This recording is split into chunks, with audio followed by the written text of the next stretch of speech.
আচ্ছা, খুব তাড়াতাড়ি বলেছিলাম রেসিপিটা তোমাদের কাছে নিয়ে আসবো। তো এটা হচ্ছে চিলি পনির, যেটা রুটি দিয়ে খেতে অমায়িক লাগে, পরোটা দিয়ে খেতেও খুব ভালো লাগে, তবে আমি বলবো রুটি দিয়ে সবথেকে বেশি ভালো লাগে। তো এই রেসিপিটা আজকে তোমাদের সাথে আমি শেয়ার করছি।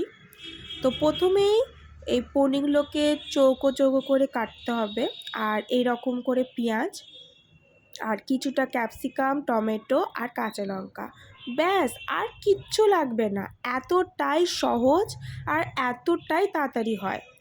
তারপরে একদম গরম তেল যদি না করা হয় তাহলে কিন্তু পনিরটা লেগে যাবে, তাই জন্য তেলটাকে ভালো মতো গরম করবে, দিয়ে পনিরটাকে লাল লাল করে কিন্তু ভাজতে হবে। তার আগে একটু নুন আর কিছুটা পরিমাণ হলুদ দিতে পারো, এটা তোমাদের ব্যাপার, কারণ আমরা দিইনি। তো এই রকমভাবে পুরো লাল লাল করে ভেজে নেওয়ার পর উঠিয়ে রাখতে হবে। তারপর দিতে হবে পেঁয়াজ কুচিটাও লাল লাল করে একদম ভাজতে হবে। আর এখানটু তেলের পরিমাণটা একটু বেশিই থাকে, তবে তোমরা যদি মনে করো যে একটু কম রাখবে তো রাখতে পারো। তো এখানে আমার মা যেহেতু রান্না করছে তাই তোমাদের কাছে দেখিয়ে দিলাম যে এটা আমার মা। তো তেলটা গরম হয়ে তারপরে পেঁয়াজটা ভাজা, তারপর হচ্ছে ক্যাপসিকামের পরিমাণটা খুব কম দেওয়া হয়েছে, কারণ এখানে ক্যাপসিকামের একটা নিজস্ব স্মেল থাকে, সেটা আমরা চাই না। তো সেই কারণে আমি ক্যাপসিকামটা খুব কম দিয়েছি। এরপর টমেটোও দেওয়া হয়েছিল।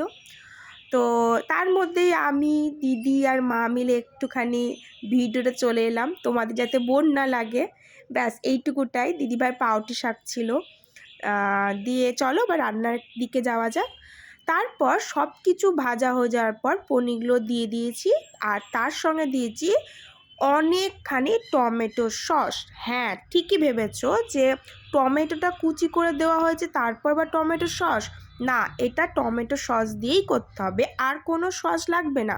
টমেটো সসের পরিমাণটা একটু বেশি থাকবে।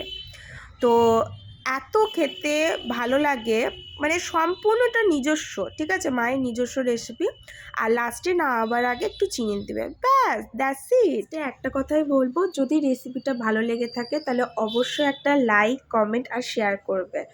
আর রেসিপিটা অবশ্যই খেয়ে দেখো, কারণ বাড়িতে বানিয়ে দেখো, কারণ খুবই অল্প সময়ে খুব সুন্দর একটা রেসিপি। এখানে কোনো ঘিচিবিচি জিনিস কিচ্ছু নেই, রসুন কুচি, আদা কুচি কিচ্ছু না, জাস্ট পেঁয়াজ, ক্যাপসিকাম অল্প আর টমেটো দিয়েই হয়ে যায়।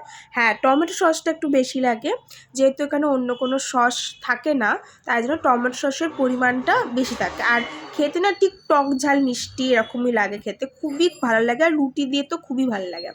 তো অবশ্যই যারা যারা বাড়িতে এই রেসিপিটা ট্রাই করবে আমাকে বলো যে কেমন লেগেছে। আর তোমাদের যদি ভালো লেগে থাকে তো অবশ্যই একটু শেয়ার করে দিও আর জানিও। Bye bye.